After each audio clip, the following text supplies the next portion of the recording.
One day, the people of Chaionu made a discovery that would change the world.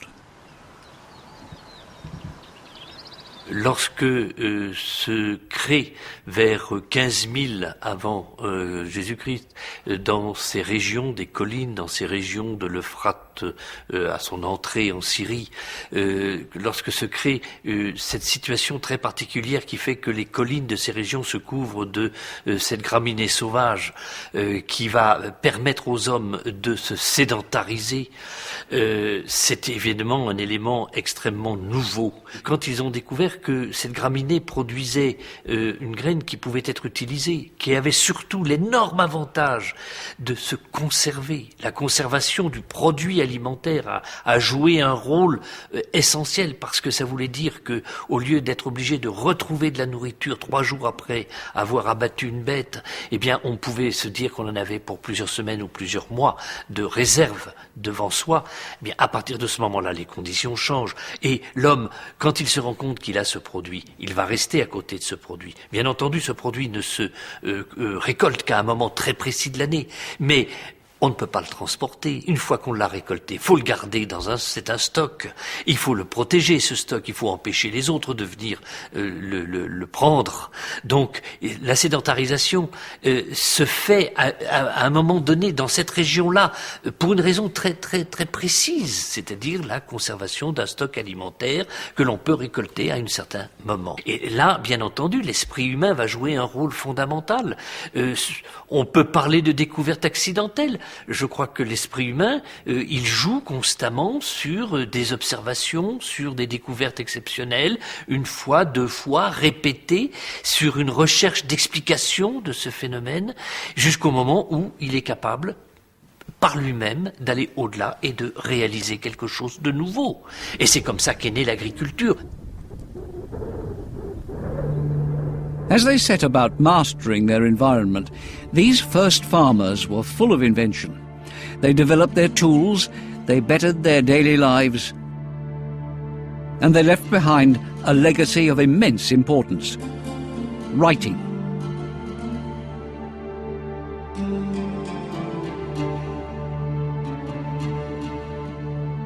Cereals were the main source of wealth for the Sumerian civilization. This alabaster vase, more than a metre high, depicts the Sumerians' gratitude towards nature. It also expresses their religious fervour. The vegetable and animal worlds are represented as ears of wheat and herds of sheep. A procession of men bearing offerings approaches the sanctuary of Inanna, the goddess of heaven and earth. The pilgrims are welcomed by the high priest in his robes.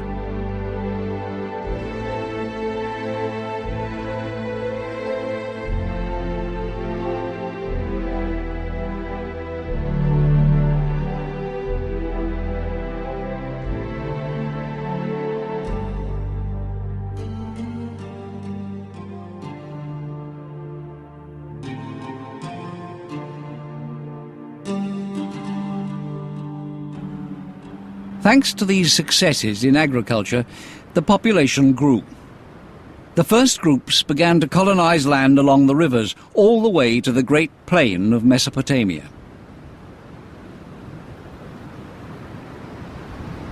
The main preoccupation of the farmers was finding ways to boost their production of crops. This clay tablet shows a device for more economical sowing. The seeds are deposited via a funnel that ensures regular, even distribution in the furrows.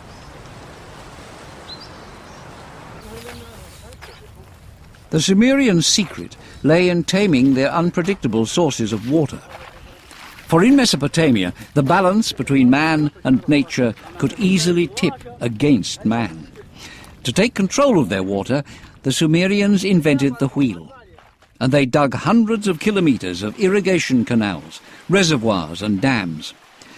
Irrigation was the mainstay of the Sumerian civilization. By subduing the turbulent waters of the Tigris and the Euphrates, they turned the power of nature to their own use.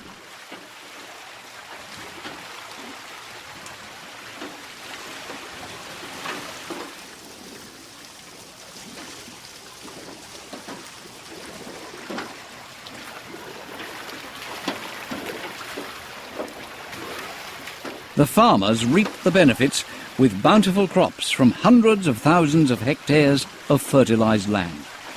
In some areas, wheat, millet and barley were harvested twice a year. In the oases along the irrigation canals, millions of palm trees grew as far as the eye could see.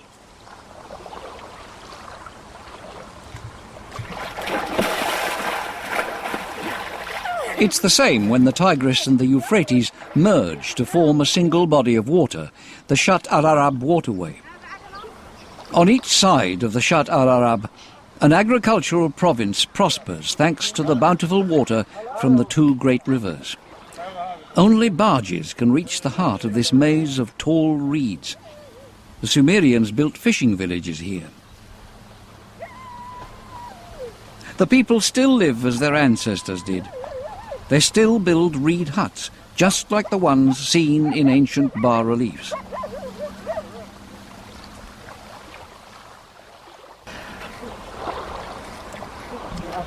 The huts stand on a foundation of layers of soil, interlaced with braided reeds. The floor, roof and walls are made of interwoven stalks. The supporting columns and beams, very strong, are made of tightly packed reed bundles.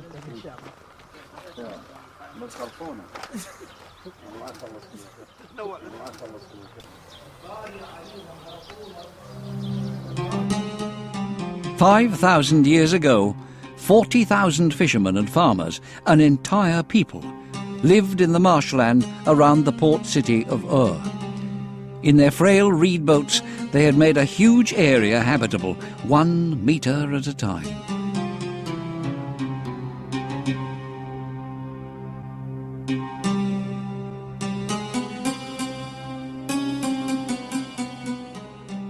And they said one to another, 'Let us make brick and burn them thoroughly.' And they had brick for stone, and slime had they for mortar.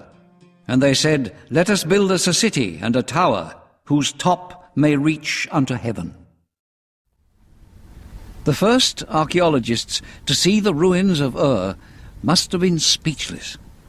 Before them lay narrow streets, squares, and the remains of houses, granaries and temples.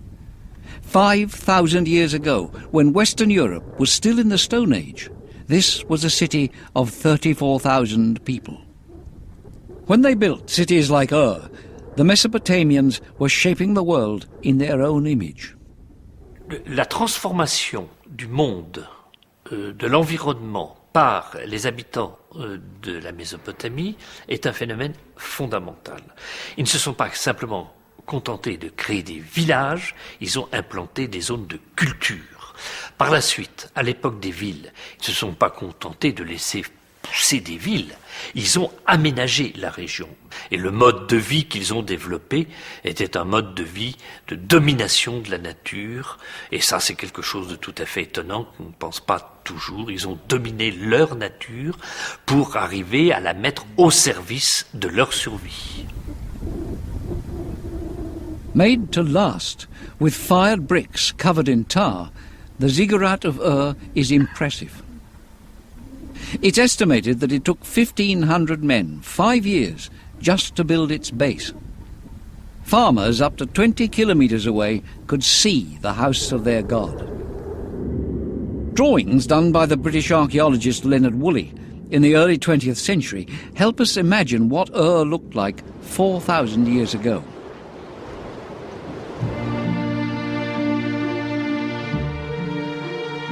This immense city was surrounded by 4,000 hectares of cereal fields.